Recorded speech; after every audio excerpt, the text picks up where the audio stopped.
昨夜子正都是被掐死的。两个人互相掐死，听起来有些匪夷所思。俗世3000，多的是你不知道的人和事，懂得量力而为，才能活得长久。整理一下，稍后派回义庄。若说两兄弟内讧，我信；但若真是起了争执争吵，怎么可能完全不发出半点声音？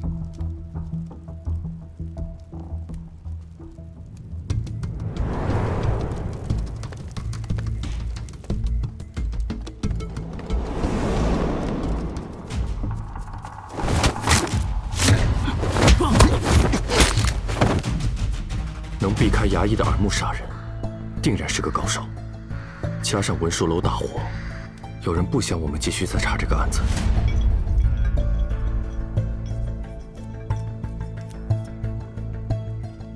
大人，有人送来了这个请帖。念2日4正，百花开艳，群鸟争芳，玉颜玲珑相对，隔离忽近于悲。城外罗敷庄，蓬门且扫叛军来矣。赵承熙。当年史前要假人头的赵承熙，赵大官人，才是你要找的人。你终于要露面了。大人，帖子都发出去了。是，都发出去了。哼，外人皆知我夫人偶发风症，借我夫人的手处理掉他们，最是隐蔽。同我们作对，胆子也未免太大了些。本官携家眷前来赴赵员外邀约。陆大人，快快请进。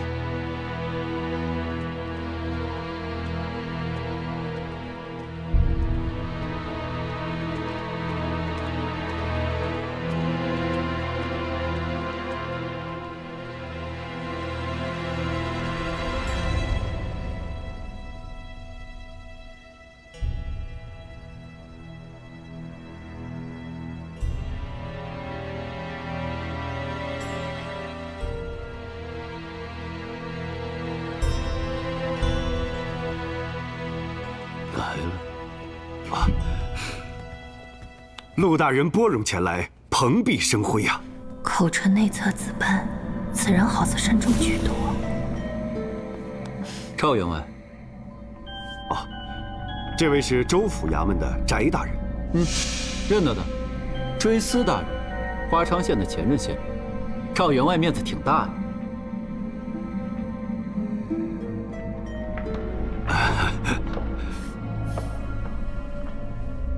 没事。翟路，画眉鸟般就是在他任上草草结案的，是个糊涂鬼，迟早要找他算账。这不是在吞海楼上题诗诋毁宰相的小陆大人吗？我劝你一句啊，这里不是京师，陆大人那些出格的坏毛病，可千万别在这里发作。要是落在翟某手上，可不一定有什么好的收梢。难道我买的消息有误？你在吞海楼上到底写了什么？一会儿跟你说。这位是尊夫人。正是。果然钟灵毓秀啊！那次在内廷招待家眷，不如让侍女引你前去。好。姑娘请。小心行事。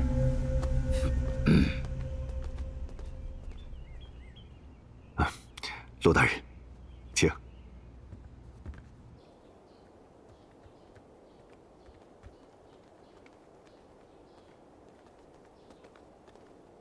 请姑娘在此稍后。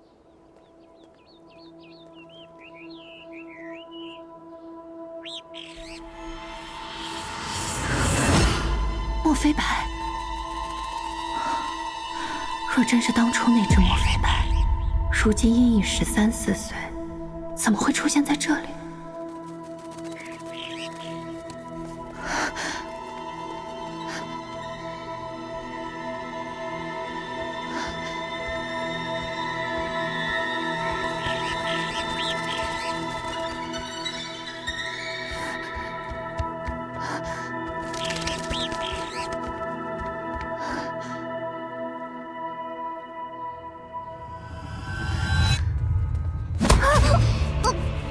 爷来了，你才该死！赵夫人，姑娘，夫人，放开我家姑娘！你给我放下来！放开！冷静，放开！放开！赵夫人，这便是罗浮山庄的待客之道。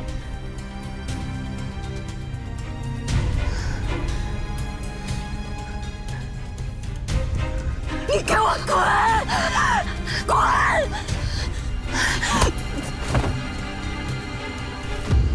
夫人，我闻听夫人与李姑娘貌似言语间起了些龃龉。龃龉？你家丫鬟可都瞧得真切，尊夫人分明是要害人性命。误会，都是误会。夫人近日病重，神志不清，冲撞了贵客。我先带夫人回房休息，晚宴定当赔罪。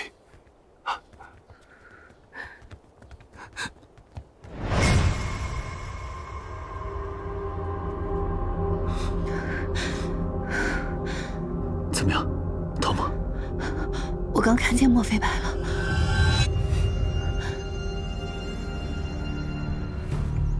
如今形势有些复杂。赵承熙，江户府人士，画眉案案发时，他在北方做贩身的生意，没想到他就是买通皇室兄弟做假人头的人。莫非白是本该出现在死者身边的正午，如今出现在赵府，恰巧证明了赵承熙与凶案密切相关。赵承熙的夫人也不知道着了什么魔，总是针对你。山庄里的丫鬟说他们夫人是发了疯症，还有那个不知道为什么出现在这里，非要给我添堵的翟禄。我认为，瞻前顾后反而受人掣肘，出其不意反倒可能破局。你想怎么破局？把画眉鸟偷出来。什么时候？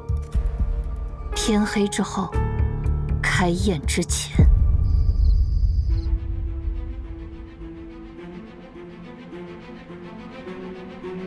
戌时2刻开宴，我们约莫还有2个钟的时间。野心和会议学过我的腹语之术，就留在屋中，以防外面的人起疑。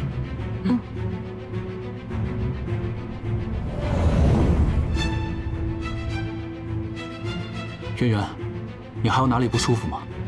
你在此处陪着我，便没有不舒服了。白天是不是吓坏了？再喝些茶压压惊。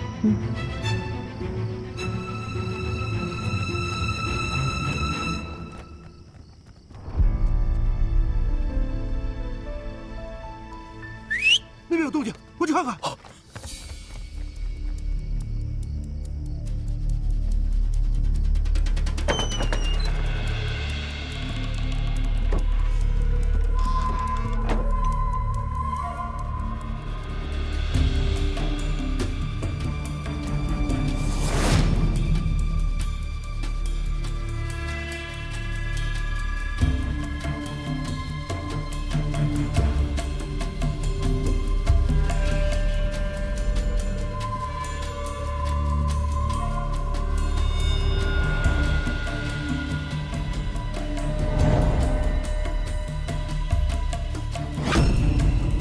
立即印章，竟然在这里！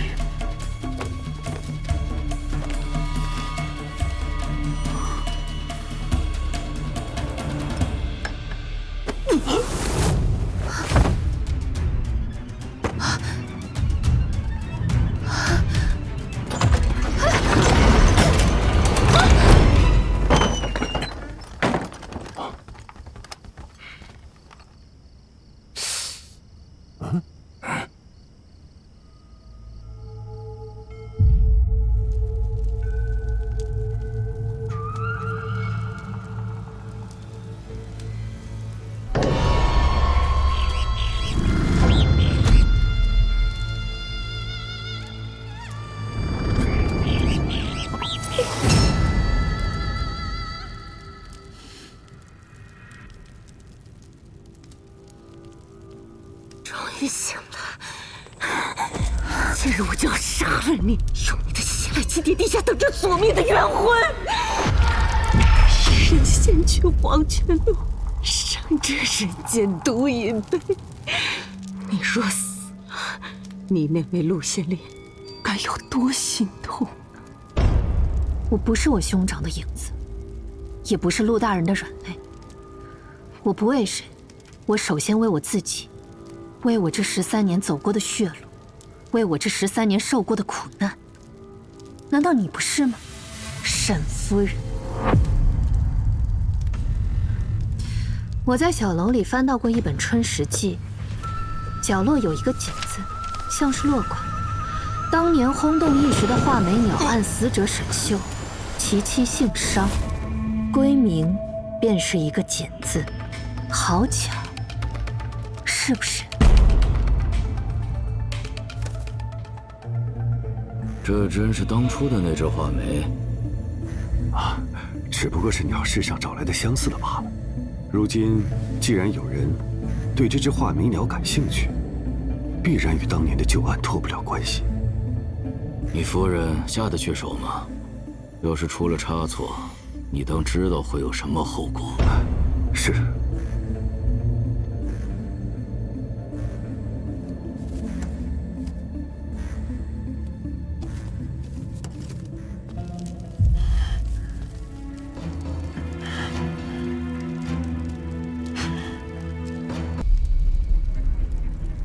知道他的真实身份，是你的夫君赵承熙引你来杀他的。若是你夫君骗你，可怎么办？我夫君怎么可能骗我？当初是我染疫，卧床不起，都是他衣不解带，日日夜夜的照顾我，他怎么可能骗我？李姬杀了我心爱之人，这是事实，他绝不会骗我。李家死有余辜，他刚刚杀了我的夫君，我的2个孩儿亡于大疫，我真是与灭门有何异？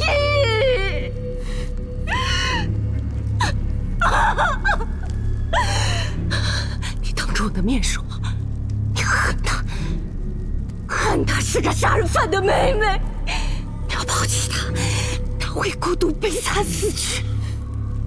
我说不说这样的话，你都没打算让我活着离开。既然都是要死，我偏不说。张琴，我要被小人蒙蔽利用。有意思。口头上说几句软话多容易啊，但你为什么就是不肯呢？你为什么就是不肯？因为他根本不是你所想的那样。他即使蒙冤受屈，仍拼上性命争一个真相。纵便其身，也如飘絮浮萍，家破人亡，无所依仗，却仍愿收养旁人的孩儿。他是你这种不分青红皂白、心思报复的人永远不可能理解的。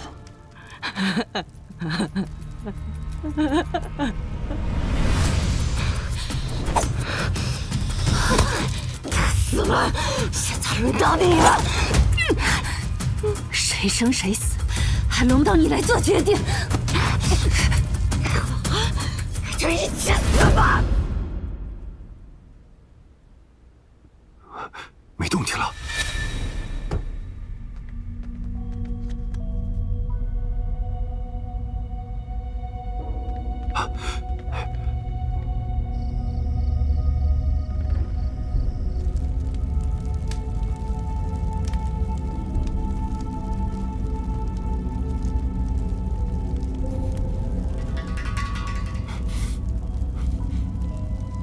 是你杀死沈修，嫁祸他人，后又夺人妻子，如今再唆使商姐杀我，好将这段往事完全掩埋。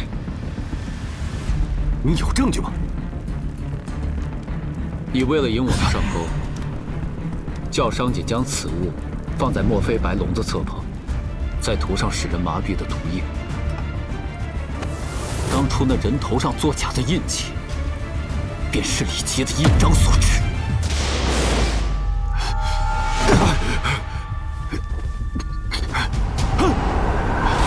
你们少装神弄鬼！沈秀不过是个替我养鸟的奴才，也敢跟我抢师上人，我杀了他又怎样？既然来了，就别想活着出去。你也是。你终于承认了，夫人。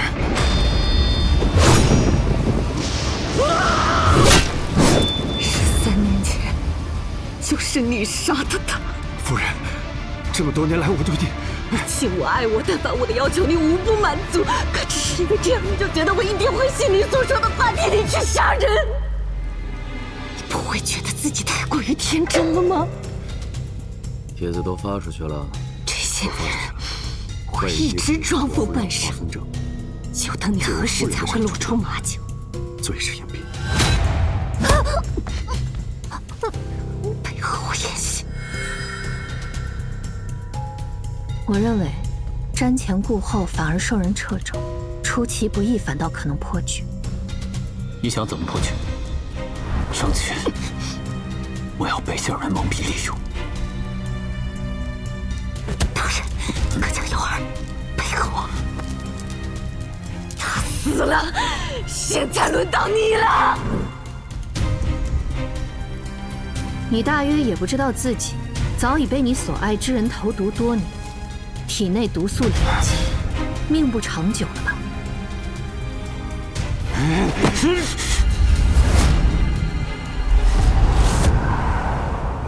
此香名为相思苦，能叫人陷入幻想，见到此生最快乐的场景，心驰神往，不会再有动手之理。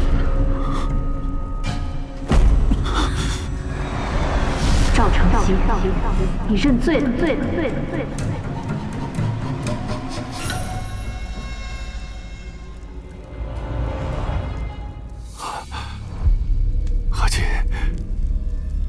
你原谅我了，对吗？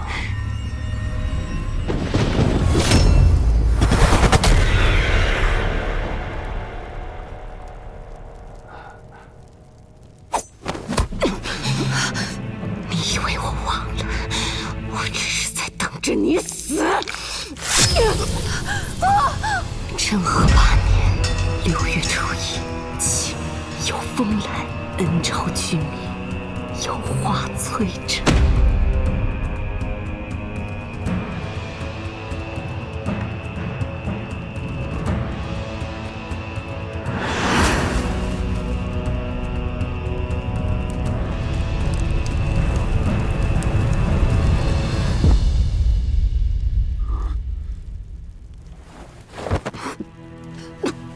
你不能死，你要活着把这一切真相都说出来。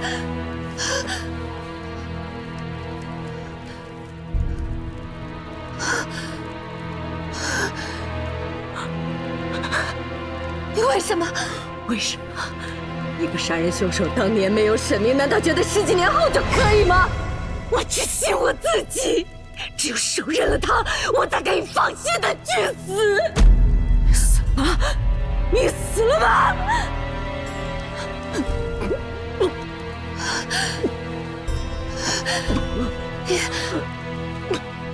我那日看到野心和回忆的时候，我就知道那是我的孩子。母亲的直觉真可怕，是不是？谢谢你替我照顾着他们，你把他们照顾得很好，他们看人的眼神仍旧澄澈天真。我的世界不同，还有件事，那种飞牌就是当年阿雄豢养的那一只，洗完过后，他自己又飞了回来。我骗赵晨曦是从鸟市上买来的。这个，你拿着我的帕子，只要你拿着帕子，他就会跟你走。在这世间做人，死一生呐。如今要去寻那条捷径管道，望你能再往下走一走。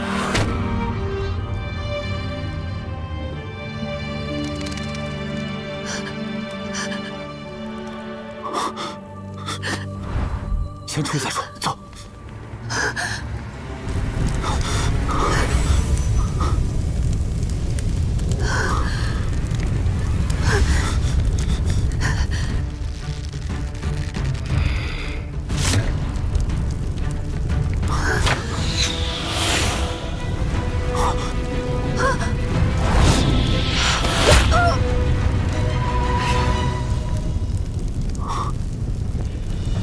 玉石于水，这人身处高位，却必将拉你沉于泥淖，你难道不怕吗？如果报仇的代价只是一条性命，那我已经占足了便宜，又何来惧怕二字？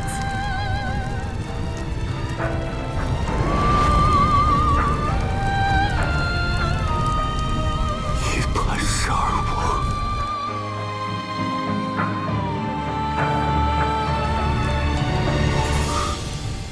十郎乃我命中避不过的劫数。昨日你绑了我，害我错过时辰，差点死在脚腕。你绑我出城，我利用你上山，两相扯平。等下山之后，我二人最好是泾渭分明，从此互不相干。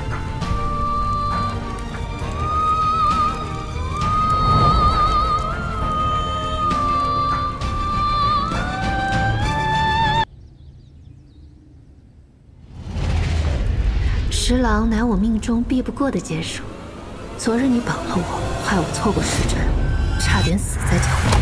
等下山之后，我二人最好是泾渭分明，从此互不相干。我早就说过，你会害死我的。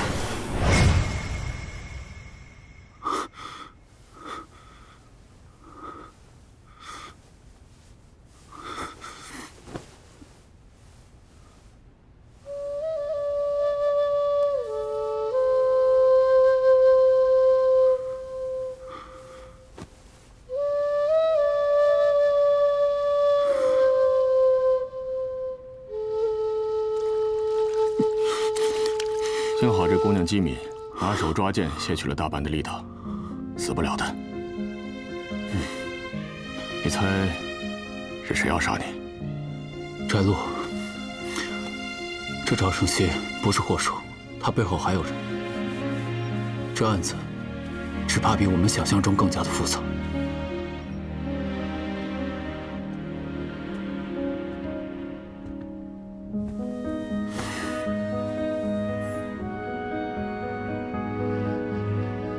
他快醒了，你也过来喝杯水吧。跑那么快做甚？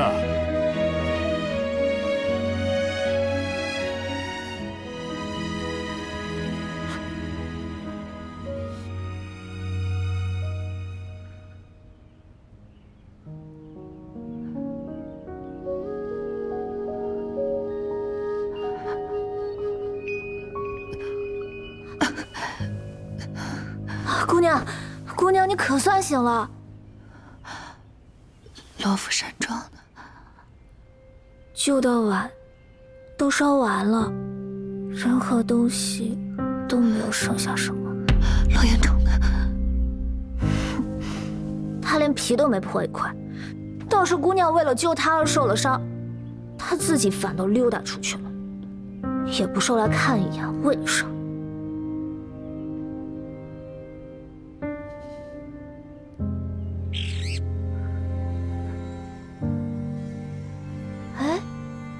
这鸟还怪有灵性的，我们回来，它也跟着飞回来了。安安静静的，也不吵闹。李姑娘，昨日后来怎么样了？当时你已昏迷，县尊大人命我先将你带回县衙。听说出事后，翟路先行下山了。我原先以为翟路只是在任上误信了贾政，此案罪魁乃是赵承熙。他不过是失察之罪。现在想，这杀人栽赃的背后，还有一丝隐情。翟路，沈修不过是个替我养鸟的奴才，是我杀了他又怎么样？既然来了，就别想活着出去。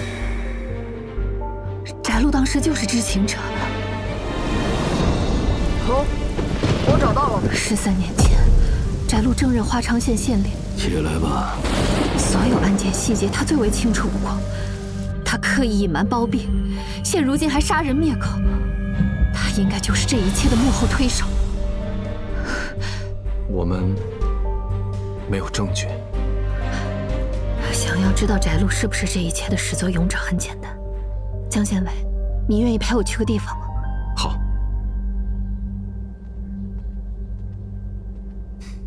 等一下。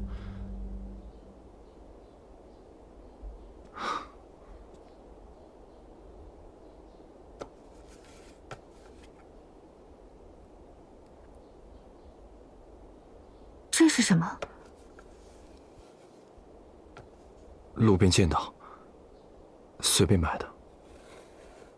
我原以为你是冷眼旁观之人，与这世道同流合污。可如今我才知道，你是个敢为之人，我敬你，也仰慕你。若命运宽容，我多想你不必如此伶仃。此香名为相思苦，能叫人陷入幻想，见到此生最快乐的场景，心驰神往，不会再有动手之力。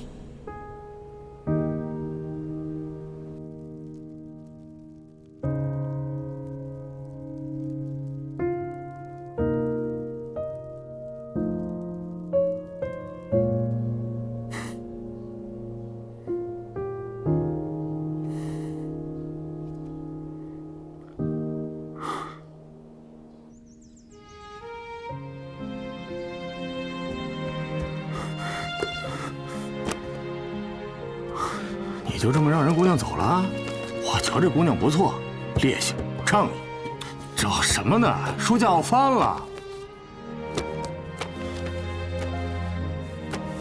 白云老人传，你什么时候对修道感兴趣了？你知道白云老人？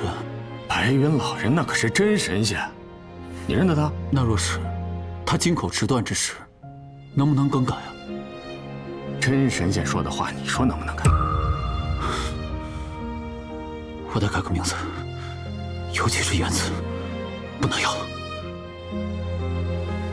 陆大人，您现在是朝廷命官，上了官牒文书的，但凡脑袋在肩膀上顶着这名就改不了。你瞪我干什么呀？人姑娘救了你，你偏不理人家，这会儿人走了，你朝我发起疯来了，什么毛病？哎，怎么又不把话说完就走啊？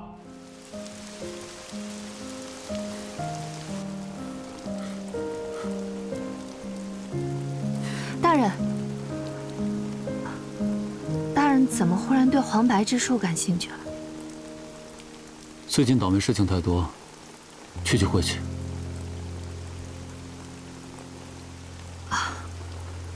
对了，大人，你对翟路知道多少？罗浮庄那场大火来得蹊跷，当晚那支箭也很蹊跷。我怀疑翟路这件事情你不必同我多说，有什么需要可以去找江春。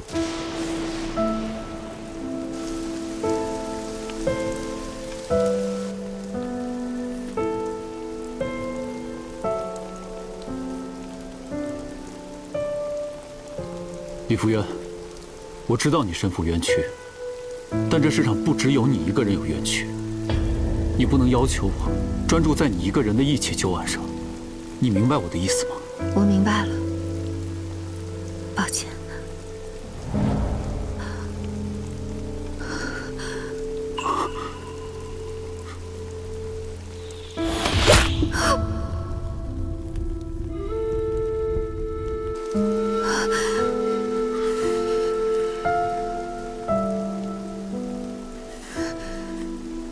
你伤还好吗？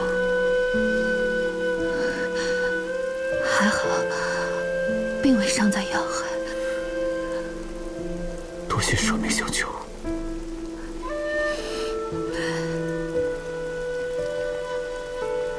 大人太客气了，你也救过我，并未欠我什么。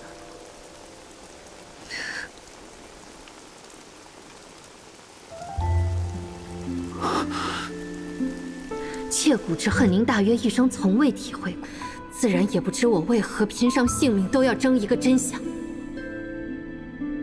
切骨之恨，其实我也是有的。你的兄长也是为我开蒙的恩师。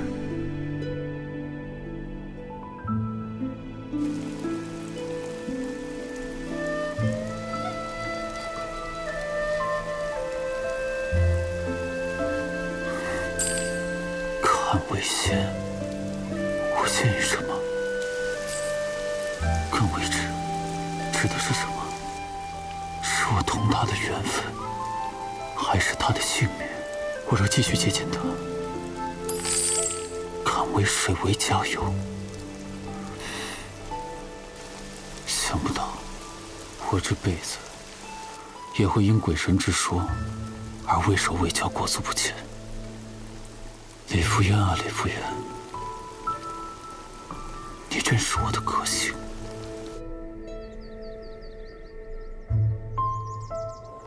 李姑娘，你还好吗？无妨。有人在跟着我们，我知道，不用理。用甩掉他们吗？走方室。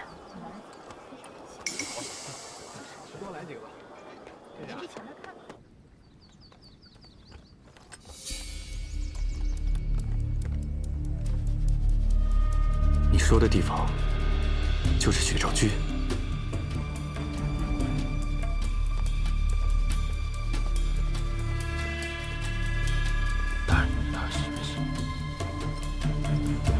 他们去了血兆居。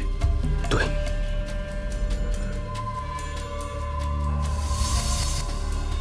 李福渊，你究竟藏了什么？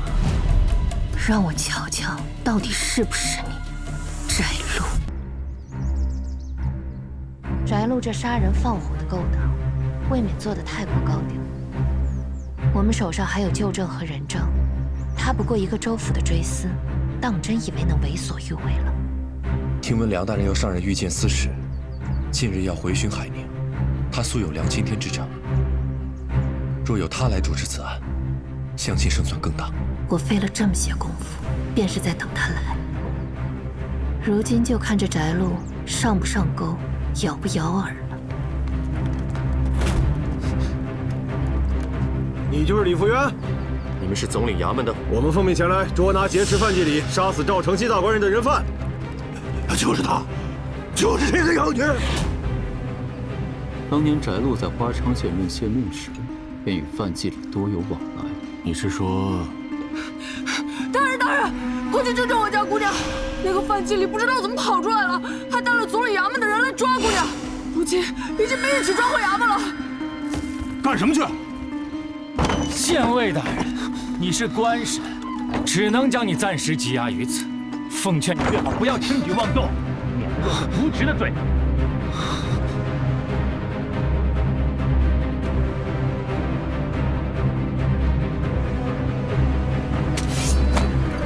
大人受点委屈，我们一起去总理衙门探个虚实。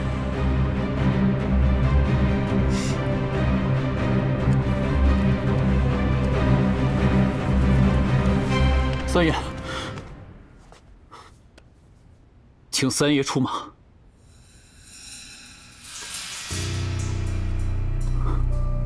文书楼起火时，我知道您保存了旧案的卷宗。水来！快救火！案卷文书都在里边。可见您并非对一切视而不见，如今苦主就在眼前，却遭遇不测。若您不此时出手，那这冤案就永无昭雪之日了。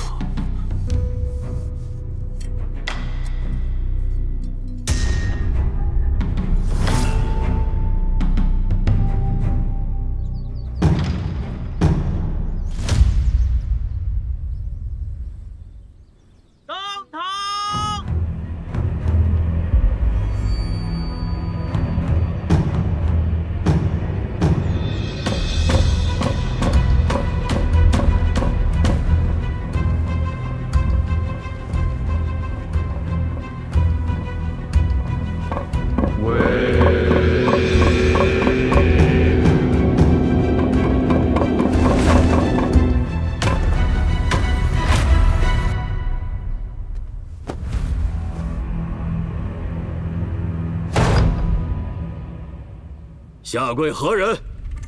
民女李福渊，清河县人，久居花昌县雪兆居。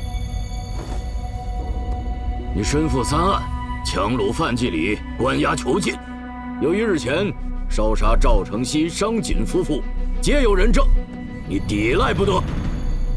那这第3案是什么？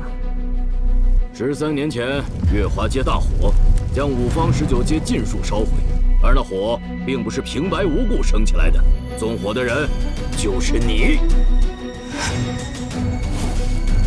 翟路，你果然与整件事都脱不了关系。大人说什么？你既然矢口否认，那我们便一桩桩的来验看。带范季礼。海宁郡范季礼见过大人。范季礼，你且看清楚你身边的这个女子，她是什么人？同你状告之事有何干系？此人叫李福渊，自称画眉仙人。前日里，就是他将我诓骗至囚外，然后囚禁折磨。我这手指就是被这妖女砍断的。要不是大人英明，着人施救，我只怕是要死在里面了。等我出来之后，我才知道，这个妖女居然找了具尸首冒充于我。李福渊，你还有何话讲？大人，我与范员外并无交集，实在不必这样害他。你明明是恨透了我，非要害死我呀！此话怎讲？只因他根本就不是什么清河来的术士李福渊，他便是10多年前华章县画眉鸟案杀人真凶李吉的幺妹儿李媛儿。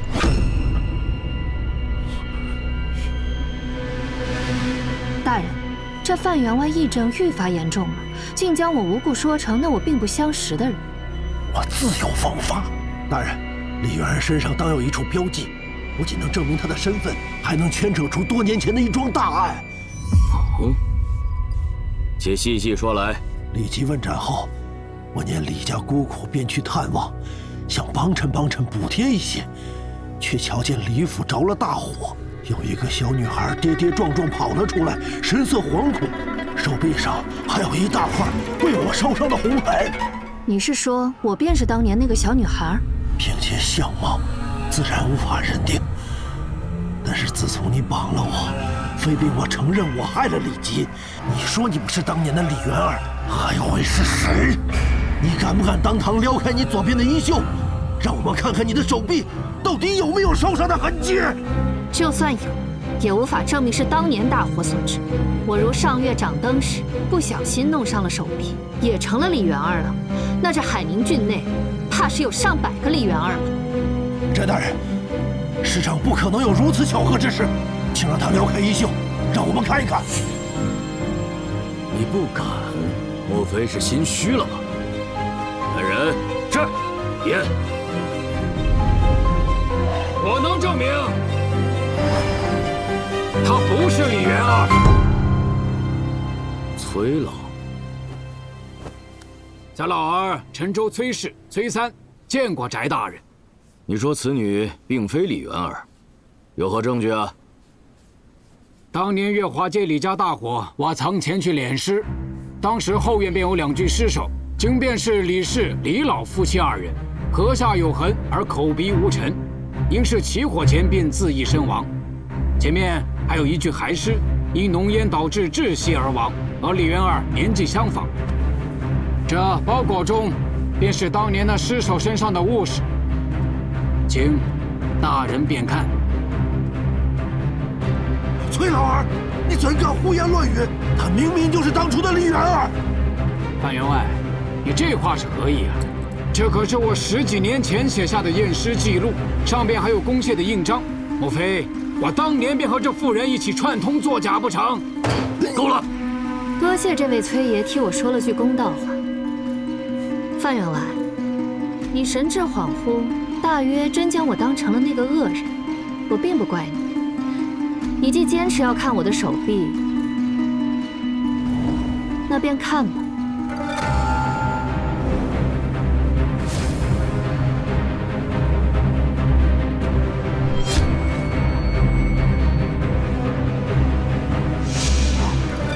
大人，民女还有嫌疑吗？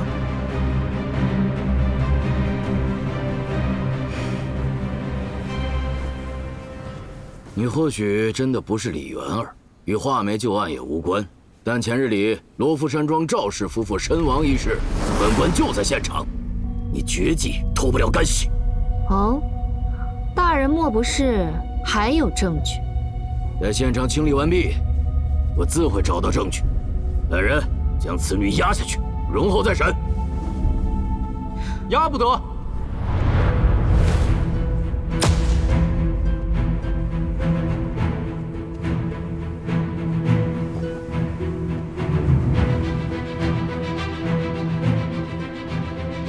陆大人，你不在花昌县好好当值，跑到这里来做什么？翟大人怎么能这么说呢？您将我有孕在身的妻子羁押在此，我就不能来看一看，讨个公道了吗？你胡说什么？夫人，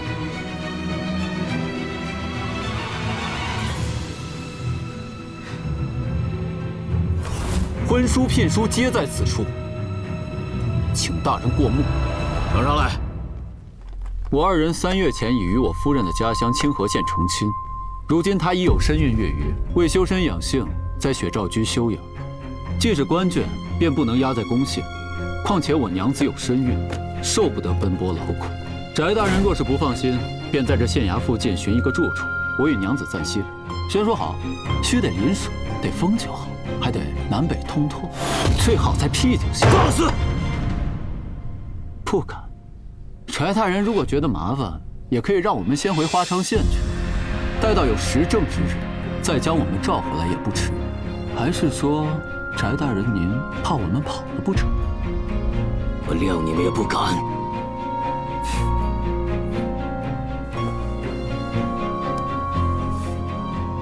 走吧，夫人。